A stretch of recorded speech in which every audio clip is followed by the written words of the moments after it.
আপনাকে যখন বের করে এখান থেকে, পৃথিবীতে আপনি আর থাকেন না, থাকতে পারেন না, কারণ আপনি তো পৃথিবীর কেউ না। আপনি পৃথিবীর কেউ না বিধে আপনাকে রাখা যায় না। যখন বডি থেকে আপনাকে বের করে, সাথে সাথে উপরে আলমে আমরের জিনিস আমরে যায়। পৃথিবীর বডি পৃথিবীর মাটিতে শুয়ে পড়ে, মাটির সাথে মাটি মিশে যায়, আগুনের সাথে আগুন মিশে যায়, পানির সাথে পানি মিশে যায়, বাতাসের সাথে বাতাস মিশে যায়। 5 বছর পরে ওই বডির আর কোনো নামবন্দি খুঁজে পাওয়া যায় না, খুঁজে পাওয়া যায় না। বলবেন হুজুর, মাঝে মধ্যে দেখি 10 বছর 20 বছর পরেও কোনো কোনো লাশ অক্ষত থাকে, থাকে না এরকম? কথা বলেন, কেন থাকে? এটাও শোনেন কেন থাকে। আপনাদের এলাকায়, আমাদের এলাকায় ইটভাটা আছে না, ইটভাটা, ইটভাটায় যাবেন মাঝে মধ্যে। আমি এটা বলে যে আপনাদেরকে ইটভাটায় যাবেন। আমি একবার গেছিলাম অনেক আগে, শুধু দেখার জন্য। আমি উপরে উঠছি, উপরে উঠে আগুন জ্বালানো অবস্থায়, তো ভিতরে ছোট ছোট ফাঁক থাকে না, যেখান থেকে এরা দেখে একটা বাটি থাকে, ওটা তুলে, আপনারা তো জানেনই নিশ্চয়ই এগুলো। তো ওটার ভিতরে আমি একবার তাকাইছিলাম। আমি তাকায় বেশিক্ষণ তাকাইতে পারি নাই, বুঝছেন কেন তাকাইতে পারি নাই? কারণ আমার সাথে সাথে জাহান্নামের আগুনের কথা মনে পড়ে গেছে। আমি যদি জাহান্নামী হয়ে যায়, তো এইরকম কুণ্ডলীর ভিতরে তো আমাকে রেখে দেওয়া হবে।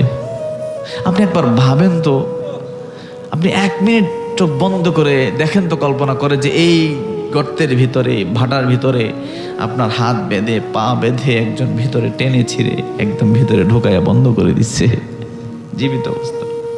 কেমন লাগবে আপনার? কিন্তু তার চাইতো, নবীজি বলেন, তার চাইতো নাকি আরো কঠিন জাহান্নামের আগুন।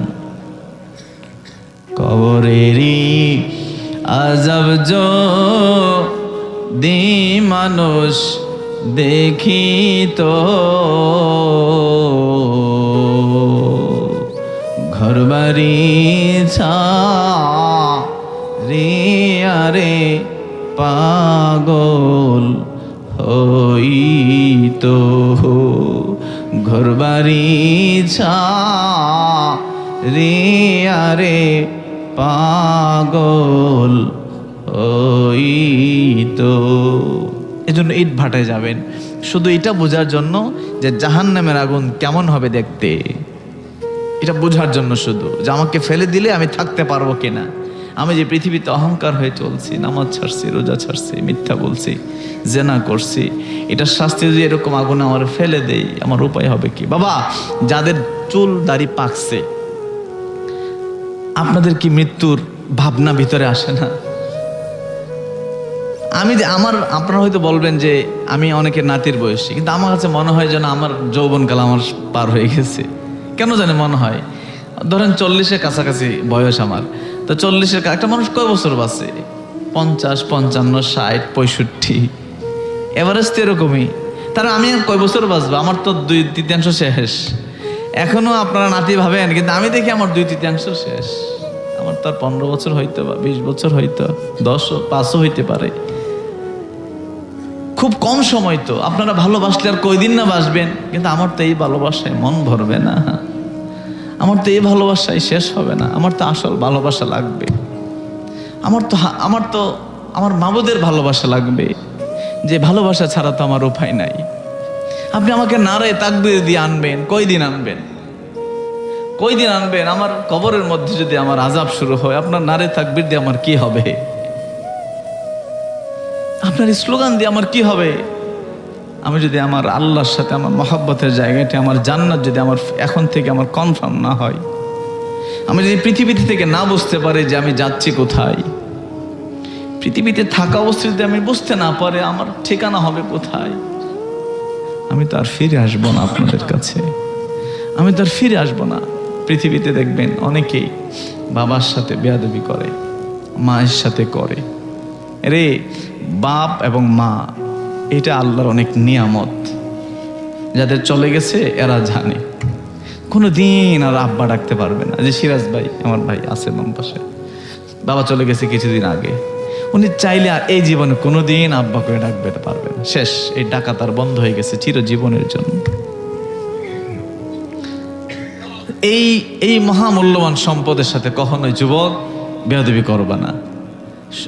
অনেক সময় মা বাবাও ধর একটু বেশি শাসন করেছে, তুমি চুপ করো, ধৈর্য ধরো, চুপ করো, ধৈর্য ধরো, আমার আল্লাহ সহজ ব্যবস্থা করে দিবে, একটা না একটা সিস্টেম আল্লাহ বের করে দিবে, কারণ তুমি ধৈর্য ধরছো সেই জন্য।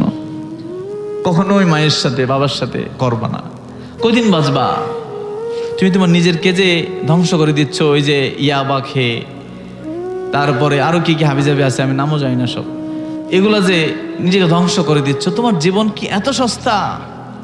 তোমার কত স্বপ্ন, তোমার বাবা তোমার মা তোমার জন্ম দিতে কি পরিমাণ কষ্ট নারী করছে, তুমি সে মাকে মাঝে মধ্যে গালি দাও। আমাদের দেশের ছেলেরা গালি দেয় আমি জানি, এবং কি ভাষায় গালি দেয় ওটাও আমি জানি, কারণ আমি তো গ্রামে বড় হয়েছি, আমি জানি কেমনে দাও ওই মাকে ওই বাবাকে। আমার যুবক ভাইরা, বিশেষ করে আজকে যারা মাহফিলে যুবক আছো, কোনোদিন ওই বাবাকে মাকে কোনোদিন গালি কষ্ট দিবা না। রাজি আছো? দুইটা হাত তুলে দেখাও, রাজি আছো? নারে তাকবীর, আরে রিসালা। মা এবং বাবা একটু হাত দিয়ে দোয়া করলেই জীবনের সমস্ত সব চাওয়া তোমার ফিল আপ হয়ে যাবে। বলুন না সুবহানাল্লাহ। বাবারা ভাইরা, যেটা বলছিলাম, তো ইট ভাটায় যাবেন, ইট ভাটায় গিয়ে দেখবেন ইট যে শক্ত হয়, ইট বানায় কি দিয়ে? মাটি দিয়ে না? কি দিয়ে বানাই? তো মাটির জিনিস পুরে পুরে ছাই করার, পুরে পুরে খাঁটি করার পরে এটা আলাদা জাত হয়ে যায়। এখন ওই মাটির জিনিসটাই যেটা পুড়ে গেছে, পুরে ইট হয়েছে, এটারে আয়না মাটির ভিতরে রাখেন, 5 বছর পরে তুইলা দেখলে এটাকে মাটি না ইট আছে। কেন? তুমি না মাটির জাত, তুই না মাটির জাত ছিলা। ইট বলবে আমি জাত ছিলাম মাটির, কিন্তু আমার হৃদয় পুড়ে দিয়েছে, আমাকে জ্বালায়া দিছে, জ্বালায়া আমার মাটি থেকে আলাদা করে ইট হয়ে গেছে। আমি এখন আর আমার স্বজাতির কাছে ফিরে যাই না। আরে এই সিনার ভিতরে আল্লাহ তার রাসূলের প্রেমের মহব্বত যার সিনাকে জ্বালিয়ে দিয়েছে, পুড়িয়ে দিয়েছে, ওই পুরা সিনাকে ধরা, পুরা রূহটাকে ধরে রেখেছে যে বডি, ওই বডিটাও এইরকম হয়ে যায়, দামি হয়ে যায়, ওইটা সাধারণ মানুষ থেকে আলাদা হয়ে যায়। সাধারণ মানুষের বডি থেকে ওই পুড়ে যাওয়া মানুষের বডি আলাদা হয়ে যায়, ওইটা ওর স্বজাতির সাথে আর মিশে না। ওটা যখন মাটিতে রাখাও হয় 20-50 বছর পরেও তুললে দেখা যায় এটা অক্ষত অবস্থায় আছে। বলুন সুবহানাল্লাহ। তুমি মান্য আমি ক্ষীণ সৃজন করিয়া, যেটি বলছিলাম, আল্লাহ তুমি তো মালিক আর আমি হলাম ক্ষুদ্র ফকির, আমার তো কিছুই নাই, সবই তোমার। তো আমি এমন কি দিব যেটা তুমি খুশি হয়? বাবা কি দেওয়ার আছে যেটা আমার তোমার নাই? এমন তো কিছু না, সবই তোমার। আমি কি দিয়ে খুশি করব তোমারে আল্লাহ? আমার কিছুই নাই, সবই তোমার। কিন্তু এটা কখনো শিখি নাই, আমরা মনে করি আমার সব। কিন্তু যেদিন আজরাইল আসে কিছুই আপনার আর থাকে না, কিছুই আর আপনার থাকে না, সবই সেদিন আল্লাহর। তুমি মান্য আমি ক্ষীণ সৃজন করিয়া, আমার কাছে কি দন আছে রাখবো তোমার মনরে বন্ধু, আরে বন্ধু পাই না রে খুঁজিয়া, আরে বন্ধু পাই না রে খুঁজিয়া। কষ্ট হচ্ছে আপনাদের? আল্লাহর প্রেম, আমি যেটি বলছি, আল্লাহ এবং তার রসুলের প্রেম আপনাকে যদি দেওয়ানা না বানায়, আপনাকে যদি মানে ফানা না বানায়, আপনার ওই নামাজ 3 রাকাত পরে ভুলে যাবেন। আপনি রোজা রাইখাও গালি দিবেন, আপনি রোজা রাইখাও খেজুরের দাম 200 থেকে 500 করবেন। আমি কল্পনাও করতে পারি না একজন মুমিন ব্যক্তি, রোজাদার ব্যক্তি, ব্যবসায়ী, কেমনে তার খেজুরের দাম, যেই খেজুরটা দেখবেন মানুষ কিন্তু খেজুর এমনি খায় না, বেশিরভাগ 80% খেজুর বাংলাদেশে চলে হচ্ছে ইফতারের সময়ে। মানুষ পানি খাওয়ার আগেও সারাদিন রোজা রাখে, এই বুক ছটফট করে পানি খাওয়ার জন্য। বৈশাখ মাসের রোজা, সারাদিন যাওয়ার পরেও সন্ধ্যায় পানি খাওয়ার জন্য ছটফট করে, তারপরেও সে পানিটা আগে মুখে দেয় না, মুখে দেয় সেই খেজুর সুন্নতের জন্য। সে খেজুরটা দিয়ে তারপর পানি খায়। বাবা, যেই খেজুরটা দিয়েছে ইফতারটা করে, রোজাটা ভাঙে, সেই ইফতারটা আপনি একজন মুমিন হয়ে, রোজাদার হয়ে 200 টাকার খেজুর আপনি 400 করে দিলেন। আপনি আবার জান্নাত আশা করেন, আপনি আবার আমাদের কাছে আইসা দোয়া চান যে হুজুর আমার জন্য দোয়া কইরেন। দোয়া কবুল হয় না কেন? দোয়া কবুল হবে আপনার? আপনি আপনার ভাইয়ের সম্পদ মেরে দিয়েছেন, আপনার বোনের সম্পদ মেরে দিয়েছেন। আরে 1000 সেজদা কাজে আসবে না যদি বোন একবার চোখের পানি ফেলে তার সম্পদ যে আপনি নষ্ট করে দিয়েছেন, ভক্ষণ করেছেন।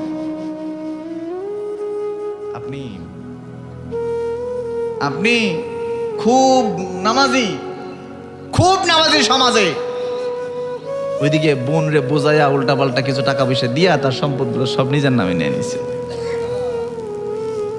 আপনি নামাজি, এই বোনটা পরের বাড়িতে কষ্টে যখন রাতের অন্ধকারে 2টা চোখের পানি ফালাইয়া দিবে, আমার আব্বা মারা গেছে, আমার ভাইয়েরা আমার সম্পদ দেয় নাই, আল্লাহ আমার ভাইয়েরা সম্পদ দেয় নাই, আমি কষ্ট করতেছি, তারপর আমার ভাইয়েরা দেয় নাই, কিছু লামসাম দিয়ে আমার বুঝাইয়া দিচ্ছে ভাইয়েরা শক্তিশালী। এই নামাজ আপনারা জান্নাতে নিবে না বাবা, নিবে না। স্বামী, আপনি স্বামী হয়েছেন, আপনি মনে করেন স্ত্রী আপনার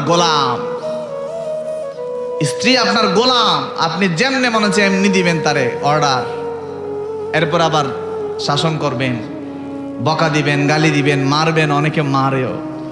একটা স্ত্রীকে আপনি কেমনে মারেন বাবা? পুরুষ একটা মেয়ে তার বাবাকে রেখে, মাকে রেখে, বোন, ভাই, ঘর, সমাজ, আত্মীয় সব রেখে আপনার হাত ধরে আসছে, আপনি তারে মারেন। কেন মারেন? বলে হুজুর লবণ কম হয়েছে। লবণ না একদিন কম হয়েছে বাবা। কোনো মেয়ে মানুষ কোনো দিন ইচ্ছে করে রান্না খারাপ করে না, সর্বোচ্চ চেষ্টা করে রান্না ভালো করার জন্য, কিন্তু মানুষ তো ভুল হবেই, হতেই পারে। আপনার হয় না? ভুল হতেই পারে। আপনি মনে করেন তা না, তারে আজকে যা পারি দেই। আপনি পৌরুষত্ব করেন, আপনি আল্লাহর মহব্বত চান, আপনি মুসলমান দাবি করেন। আমার স্ত্রী, আমার বোনদেরকেও বলবো, মা, স্বামীটা সারা দিন কষ্ট করে আসে, সকাল থেকে সন্ধ্যা। কি পরিমাণ পরিশ্রম আমরা পুরুষরা করে আমরা জানি। বাহিরে সকাল থেকে সন্ধ্যা, অনেকে মাটি কাটে, বস্তা 2 মনের বস্তা মাথায় নেয়, প্রতি বস্তায় 20 টাকা, 30 টাকা, 50 টাকা পায়। এরকমভাবে 15টা 20টা বস্তা সারাদিন সে নিয়ে 500 টাকা রুজি করে আইনা তোমার জন্য চাউল নিয়ে আসে মা। এই স্বামীটার ঘরে ঢোকার সাথে সাথে একটু শাড়ির আঁচল দিয়ে তার ঘামটা মুছে দিও। কিন্তু আমরা, আমার বোনেরা অনেকেই এরকম করে না। সে আর উল্টা দেয় যে তুমি বাইরে আসো, আমি কি ঘরে বসে আছি? না, এরকম স্বামী বিদেশ, আরে আমি বিদেশ গেছি তো বাবা কয়েকবার। আমার ভাইয়েরা কি পরিমাণ কষ্ট করে, অনেক ভাইয়েরা আছে। আর বাড়িতে আমার বোন বেড়ায়, ফষ্টি নষ্টি করে। সবাই কথা না বলছে, অনেকেই আছে এরকম, সবাই যে এরকম তা না, কিছু কিছু আছে। এত কষ্ট করে স্বামী, আপনি ঘরে আসলে তার সাথে খারাপ ব্যবহার করেন। স্বামী স্ত্রী, নবীজি বলেন, হুন্না লিবাসুন লাকুম ওয়া আনতুম লিবাসুন লাহুন্না। তোমরা একে অপরের পোশাক যেমন একজন আরেকজনকে ধরে রাখে, পোশাক যেমন শরীরে আটকে থাকে, এটা একান্ত নিজের হয়ে যায়, তোমরা স্বামী স্ত্রী এইরকম একে অপরের। মা আয়েশা সিদ্দিকা রাদিয়াল্লাহু তাআলা আনহাকে নবীজি লোকমাতুল্লাহ খাওয়াই দিতেন। আজকে মাহফিলে যারা উপস্থিত আছেন, আমি জিজ্ঞেস করছি না, বলে হুজুর লজ্জা পাবো, আপনি নিজেকে নিজে জিজ্ঞেস করেন, আপনি আপনার স্ত্রীকে এরকম লোকমা খাওয়াইছেন কিনা? খাওয়ান নাই জীবনে।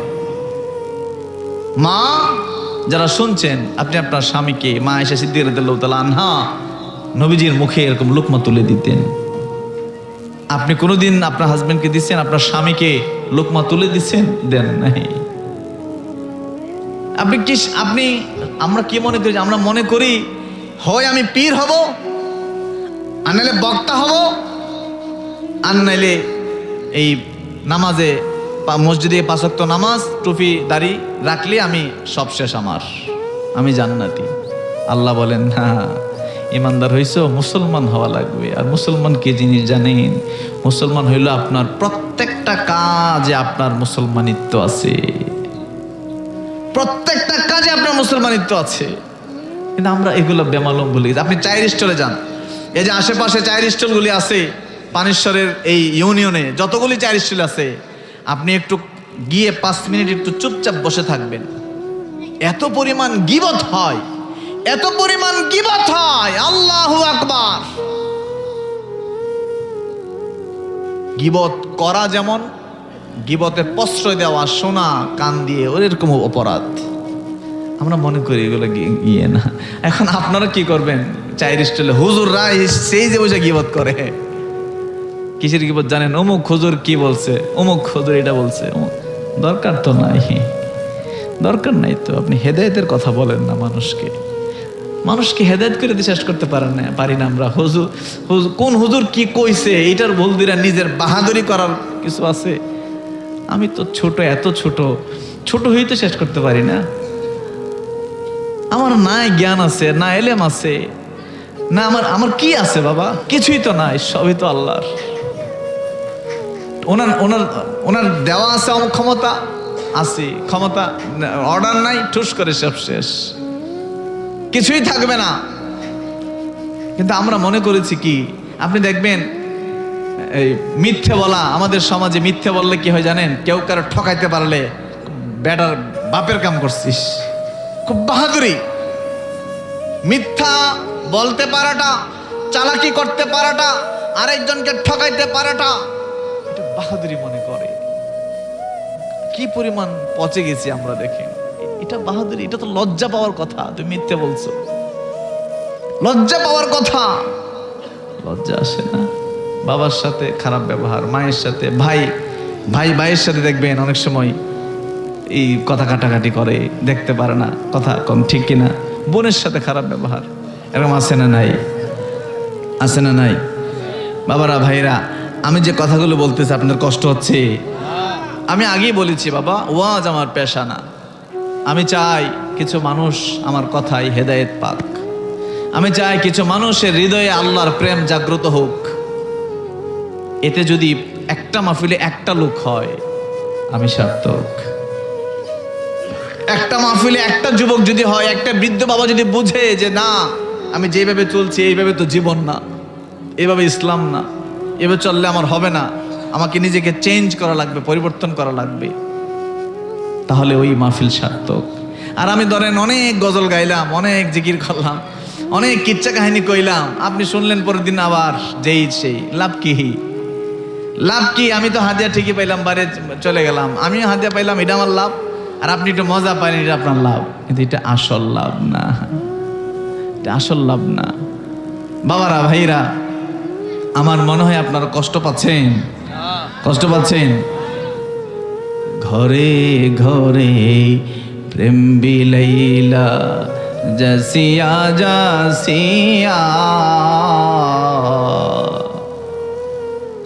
তুমি আইতুল্লাহ শাহ একজনরে বানাইলা, গেসুদারাস কেল্লা বাবা একজনরে বানাইলা, আব্দুল মান্নান কারি কত বড় একজন আবেদ ছিলেন, কি পরিমাণ ইবাদত আমার দাদা করতেন, সুবহানাল্লাহ। আমি দেখি নাই দেখি নাই এত ইবাদত মানুষ কেমনে করে। এরকম আল্লাহর ওলি তুমি বানাইলা। আমি এরকম হইতে পারি নাই। নিজেকে এইরকম ভাববেন, আল্লাহ আমি তো কিছুই হইতে পারি নাই। একজনকে শাহজালাল, শাহপরান, আব্দুল কাদের জিলানি, মঈনুদ্দিন চিশতি বড় বড় ওলি বানাইলা, আমারও তো কিছুই বানাইলা না। আমি তো এখনো গুনাহগার, আমি তো এখনো চোখ বন্ধ করে কিছু দেখি না, আমি এখনো চোখ বন্ধ করে তো আমার চোখ খুলে না, আমি এখনো তো নামাজে দাঁড়িয়ে আমার তো আসমানের খবর নামাজের ভিতরে আসে না, এখনো আসে না। বাবা, আমরা অনেকে বায়াত হয়েছি, বিভিন্ন দরবারে দেখবেন 20, 25, 30 বছর পর্যন্ত হয়ে গেছে, কিন্তু উন্নতি নাই। কেন উন্নতি নাই? কারণ আপনার চেষ্টা নাই তো, আপনার আমার চেষ্টা নাই তো। কলসে পানি পড়লে কি হবে? আপনার টিউবওয়েল থেকে পানি পড়লে কি হবে? আপনার কলস তো টিউবওয়েলের মুখ বরাবর ধরেন নাই, পানি পড়তেছে কিন্তু আপনি ধরেন নাই, পানি আসে না, আপনার মাকাম উপর ওঠে না, আপনি এখনো সাধারণই রয়ে গেলেন, আমি এখনো সাধারণ রয়ে গেলাম। ওয়াজ তো প্রতিদিনই শুনি, কোনো পরিবর্তন নাই, মিথ্যা এখনো আছে সমাজে, গীবত, হিংসা, অহংকার। আমার বাবারা, ভাইরা, আমি বৃদ্ধদেরকে আমার থাকবে, কি বলে এটাকে, আমার আবেদন থাকবে, আলেম সমাজ, আমাদের দরবার শরীফের আলেম সমাজ যারা আছেন, আমার আবেদন থাকবে আপনাদের প্রতি, কোনো মানুষ যেন আপনাকে আগে সালাম দিতে না পারে, আপনি আগে সালাম দিবেন। এতে কি আপনার সম্মান কমে যাবে? বুড়া বাবারা যারা আছেন, আপনার সম্মান কমবে যদি যুবককে আপনি সালাম দেন আগে?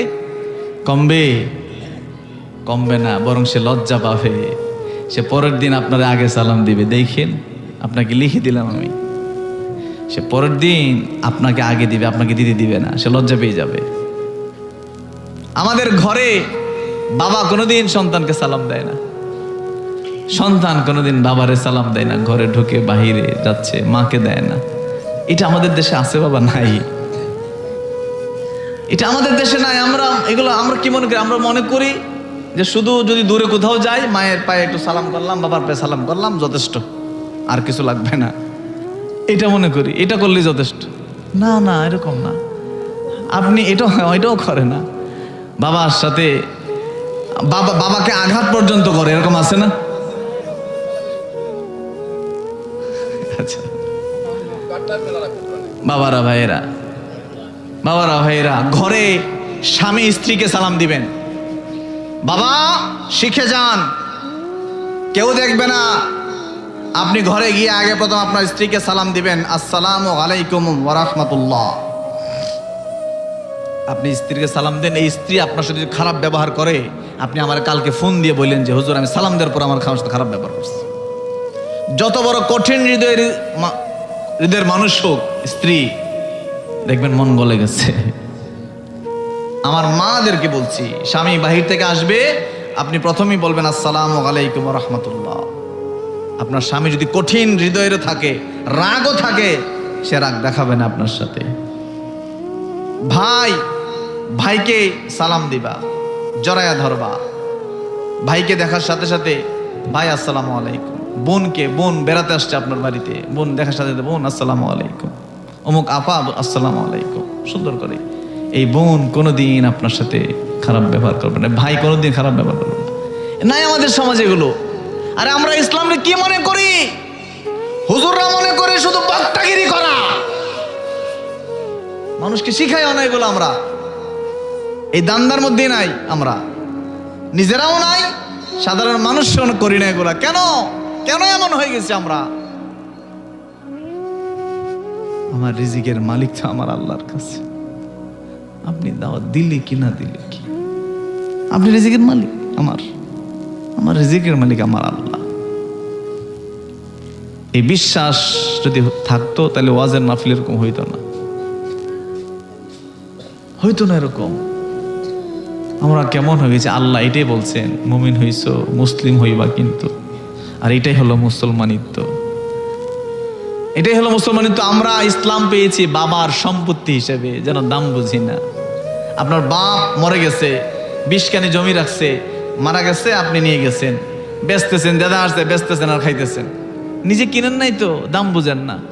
আর নিজে প্রতিদিন একটু একটু করে টাকা জমায়া 1 কানি জমি কিনা দেখেন, বেচতে গেলে কলজা ছিড়বে। ইসলাম আপনি জন্মগ্রহণ করেই দেখেন, আপনার বাবা মুসলমান, মা মুসলমান, ঘরে কোরআন আছে, নামাজ মসজিদ আছে পাশে, এটাই ইসলাম। কিন্তু এটাকে মহব্বত করে যে আমি তো মুসলমান, আমি মিথ্যা বলতে পারি না, আমি আমার বাবাকে কটু কথা বলতে পারি না, আমার সন্তানকে সাথে আমি 2 নিয়ত করতে পারি না, আমি প্রতিবেশীর সাথে, বাবা এমন অনেক প্রতিবেশী আছে যার অনিষ্টে যার খারাপ ব্যবহারের জন্য থাকা যায় না, কষ্ট হয়। নবী বলেছেন তার ঈমান নাই। যার প্রতিবেশী থেকে, যার অনিষ্ট থেকে যে হেফাজত থাকে না, সে আমাদের দলভুক্ত না।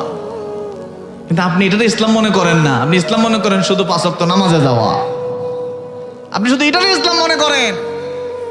কত দুর্ভাগ্য আমার আপনার। আমরা শুধু রসুল প্রেম ওয়াজ করি, সার্বক্ষণিক রসুল প্রেম, নবী প্রেম। নিশ্চিত অবশ্যই ভালো, নবী প্রেম ছাড়া উপায় নাই, এটাই লাগবে।